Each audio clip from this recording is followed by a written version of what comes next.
Hello, everyone. Welcome to day number 11 of our cybersecurity tips and tricks for Cybersecurity Awareness Month. So, today's topic is what is more scarier than, or more spooky, I should say, than not testing your backups.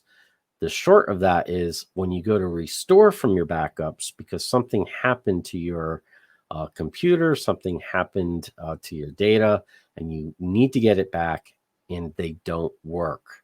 So I'm throwing that one out there. Ooh, that's why we test. And it's important not to just test, but it's important to have a test plan. And here's why. Not all data gets backed up the same way. Uh, so if you just have a file server with just files on it, that's the most simple um, kind of condition that you can have.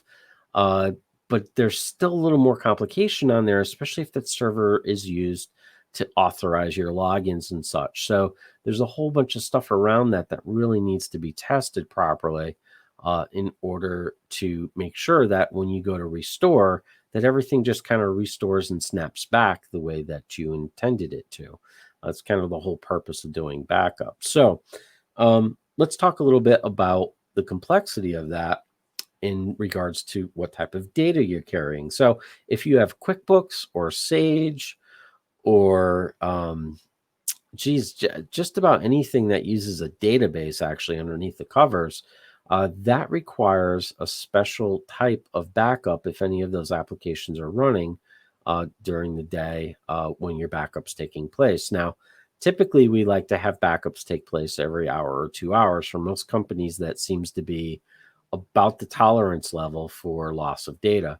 If you could get away with a backup every night and you can remember to shut down all the applications, you may be in luck. But something like Sage, no guarantee if you just back up files that it's actually going to be restorable as usable. So you need to have specific plans in place. And let's talk a little bit about backup software. So back in the day when we were using tapes, I can't tell you how many assessments I showed up to where, they were so diligent at these prospect sites. They were so diligent about kind of flipping those tapes and someone bringing them home and putting them in lock boxes and coming in on holidays and weekends and all of that. And I can't tell you how many times, like probably over 75% of the time, all the data wasn't on those tapes. Everything that they thought was being backed up was not being backed up. And, every single time you'd hear the same response. Well, that can't be correct. There was no error on the backup. Well, the issue with those backups and those jobs back then were that if a change was made, whether by a person or by the system, or maybe one time it didn't see a drive, and maybe that one time an error occurred, someone didn't catch it, now it's not backing up that drive anymore. These can happen, and even a person with eagle eyesight on all of this might not make a difference because the error might not get actually reported. That's kind of the old software and the way it worked.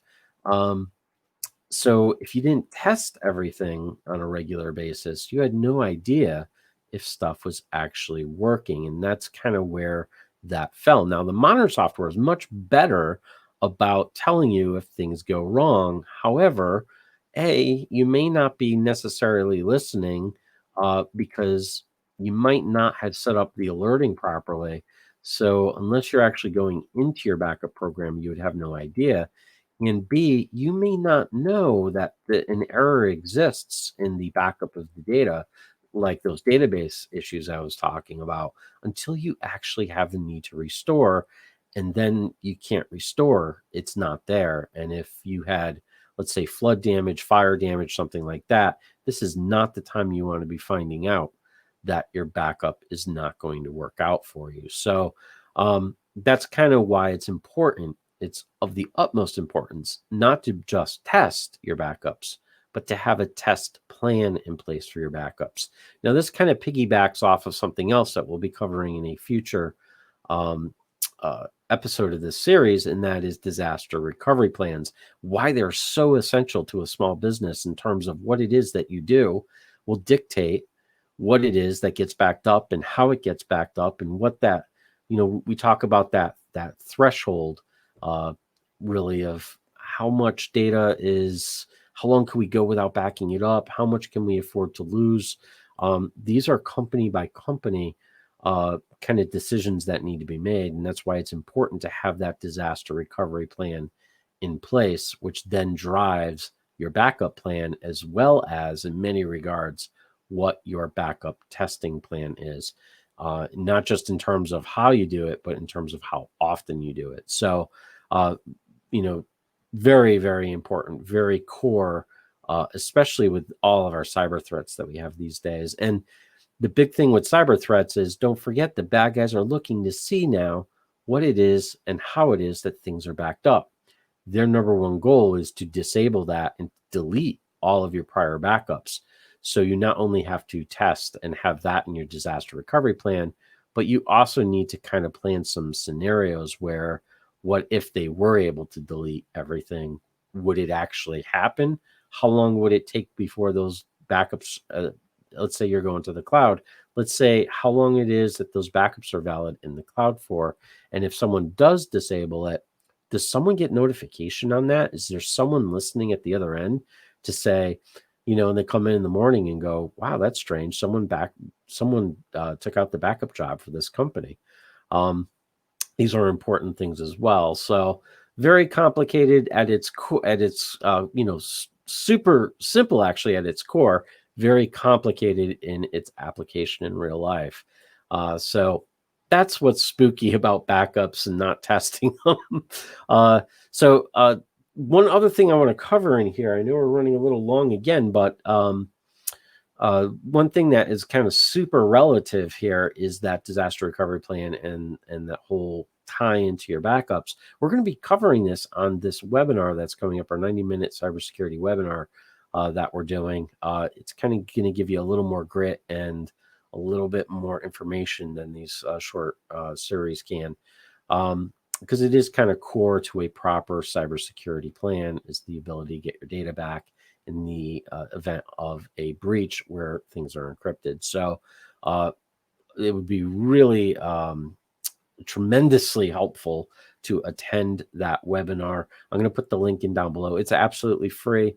We're doing 3 of them. So we've got that webinar. And then the following webinar too will be a bit eye-opening, because there is a self-assessment component to that webinar where you're going to be able to kind of give yourself a litmus test, especially on this disaster recovery kind of planning stuff, just to see if there are any places where you really need to kind of focus in and make sure that things are going as you think they are.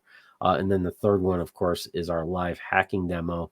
And that one's going to be a whole bunch of fun. So link's going to be down below, and we hope to see you there. And I hope you found all this information extremely helpful. This stuff's kind of core still.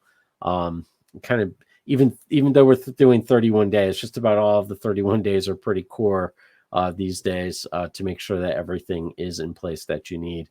But I hope it did help. I hope it did raise awareness. That's the whole purpose of the series. And well, until next time, stay safe, stay online, and have an awesome day. So long.